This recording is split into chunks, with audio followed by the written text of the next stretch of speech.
This is Optimal Living Daily, episode 2484, Stay or Go Decisions by Steve Pavlina of stevepavlina.com. And I'm Justin Malik. Welcome back to Optimal Living Daily, or the OLD podcast, where I read to you from some of the best blogs I can find and get permission from, mostly covering personal development and minimalism on this show. We cover other topics in the Optimal Living Daily podcast network, which includes a bunch of other shows. Definitely subscribe to those if you like this one. You can search for Optimal Living Daily and all of them should pop right up. For now, let's get right to it and start optimizing your life. Stay or Go Decisions by Steve Pavlina of stevepavlina.com. What if you're currently tolerating a situation you don't want, but you're unclear about where to go next? What if your current job, relationship, or lifestyle is a mismatch for you, but you feel hesitant to leave it behind? Imagine being stuck on an island, but you don't like it there. It's too small, the weather is often bad, and it smells like rotting fish. And suppose that when you climb to the tallest point on this island and look around, all you can see is the vastness of the sea in every direction. What do? Well, you have two options. You can stay or you can leave. If you stay, you'll survive, but you'll be grudgingly tolerating an undesirable situation for the rest of your life. You'll never be very happy there. You'll always wonder what it would have been like to leave and if you could have found something better. And you'll die on that island still wondering what could have been. If you build a raft and try to sail away from the island, you may encounter different problems. How will you survive the journey? How will you navigate? What if you get lost at sea? What if you die of thirst or starvation or exposure? What if you run into a storm or get attacked by sharks? There's no guarantee that you'll survive. It may have been safer to stay. This framing is similar to how many people approach tricky stay or go decisions. They frame it as something that requires a leap of faith into the risky unknown, an unknown filled with potential storms and sharks, scarce resources, and more. So of course, when they use such framing, they stay on their original island. This framing keeps them stuck where they are. But this framing is only a story. It may seem like a reasonable analogy because it matches up with how people sometimes feel about major life decisions, but it doesn't match up with the actual risks in play. This type of framing packages up a bunch of limiting beliefs and makes them seem like genuine dangers. If you quit your job, you're unlikely to be eaten by sharks. Same goes for living an unfulfilling relationship. Same goes for moving to a new city. Yes, there are risks, but they're manageable risks you can cope with. And in most of these transitions, the realistic worst-case scenario really isn't so bad. You're probably looking at risks that certain professionals, such as divorce lawyers, deal with as part of their daily routine without breaking a sweat.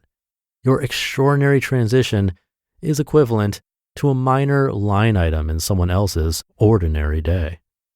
While going through some transitions that seemed like a big deal to me at the time, such as bankruptcy and a divorce, I was struck by just how ordinary these experiences were to those who had to process the paperwork. My life-altering experience was no more special than a cup of coffee to someone else. Even when I was arrested multiple times as a teenager, for the police officers and court officials who had to be involved, my situation wasn't even close to memorable. It was just a few minutes of their time in a routine day. Let's consider a different analogy here. Let's drop the extraordinary castaway-style framing from our island scenario, and let's replace it with something a bit more manageable. You're on the same starting island, and it's still just as bad, but now, when you go to the tallest point and look around, you can see a few other islands out there. If you build a raft, you could surely make it to some of them, but you can only carry so much on the raft, so you'll have to leave most of your familiar possessions behind. You'll have to abandon your precious hut that you worked so hard to build and repaired after so many storms. If you go to a new island, you'll basically be starting over. But so what? People start over all the time. It's not such a big deal. You can make a big deal out of it, but it's really just a normal part of life. We all experience it now and then, and we're going to keep experiencing this sort of thing throughout our lives. Reboots happen. You can still carry the skills you've learned from your old island to the new one. You've built a hut once, so you can do it again.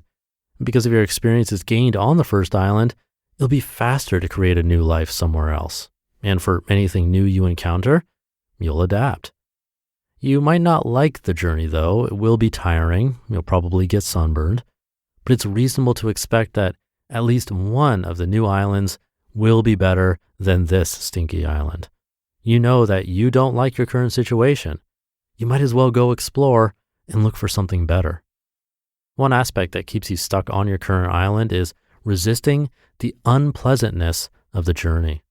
You may dislike that the journey will be difficult, but you could surrender to the fatigue, surrender to the sunburn, and surrender to the challenge of rebuilding your life on the other side. Accept that this is the price you must pay. If you're facing a challenging transition, what's the price to be paid? Will you need to pack up and move? Will you need to downgrade your lifestyle for a while? Will you need to deal with lots of extra paperwork? Could you navigate the transition if you accepted the price you must pay? Well, sometimes we retreat from clarity because we don't like the price of the transition before us. We don't like the lifestyle downgrade. We don't like the criticism or the embarrassment. And we don't like the paperwork. We don't want to go through another reboot. But when a transition has a price tag, the clarity we need is already there. Pay the price and make the transition. Or don't pay the price and stay where you are. Don't make the price any bigger than it is. If the price includes sleeping in your car, don't turn it into a deadly storm. If the price includes having to apologize, don't turn it into a shark. If the price includes lots of paperwork, well, that one really sucks, but still, you'll survive. You just listened to the post titled Stay or Go Decisions by Steve Pavlina of stevepavlina.com. Thank you to Steve. I wasn't sure in the beginning where this article was going. I thought he was going to continue using the dark, empty, and angry sea as the analogy, and that's how it is. So I was pleasantly surprised when he said that if you look out there, you will see other islands. In other words, you will see opportunities. I think he's right that the original analogy is a bit too harsh. In fact, I would argue an extra point that he didn't even mention. Sometimes, and not all the time, but sometimes there's the possibility of venturing out, realizing it is too difficult and all the other islands look terrible now, and come back to your original island to regroup. Is it embarrassing? Possibly. But will we have learned a lot by actually taking that step out onto the sea? Definitely. Again, this won't work for everything, but I don't know, even moving to a new city, it's definitely possible to come back if we realize the new island is nothing like we imagined. And that's okay. For me, this is how the world of entrepreneurship has been. I've come up with hundreds of ideas and even attempted to implement a handful of them. And the only one that got anywhere truly meaningful is this podcast. I took that step out into the sea multiple times and had to come back, but I kept trying and eventually reached a new island. And you can too. So have that courage, look for the positives instead of the negatives. Have a great rest of your day, and I'll be back tomorrow reading to you where your optimal life awaits.